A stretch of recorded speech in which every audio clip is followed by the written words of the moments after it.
नमस्कार मैत्रिणींनो, आज आपण पाहणार आहोत शेंगाची चटणी। इथे मी 2 छोट्या वाटीने 2 वाट्या शेंगा भाजून घेतलेल्या आहेत। भाजून घेतलेल्या शेंगा सोलून घेतलेल्या आहेत, साल काढून घेतलेली आहे। इथं काही लसूण पाकळ्या मी घेतलेल्या आहेत आणि लाल तिखट तुमच्या आवडीप्रमाणे, तिखट आवडत असेल तर थोडं जास्त किंवा थोडं कमी तुमच्या आवडीनुसार, चवीपुरतं मीठ, जिरे आणि थोडं आपल्याला कच्चं तेल लागणार आहे, खाण्याचं कच्चं तेल। तर मी इथे खलबत्त्यामध्ये चटणी वाटलेली आहे, तुम्ही पाहू शकता।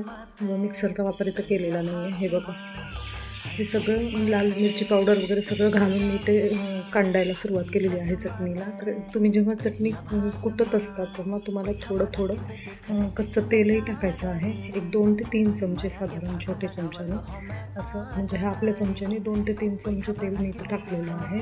पाहिजे तर तुम्ही थोडं जास्तही टाकू शकता तुमच्या आवडीप्रमाणे, पण मी 2-3 चमचेच टाकलेलं आहे। त्याने छान चटणीला असं तेल सुटण्यास मदत होते। चटणी खूप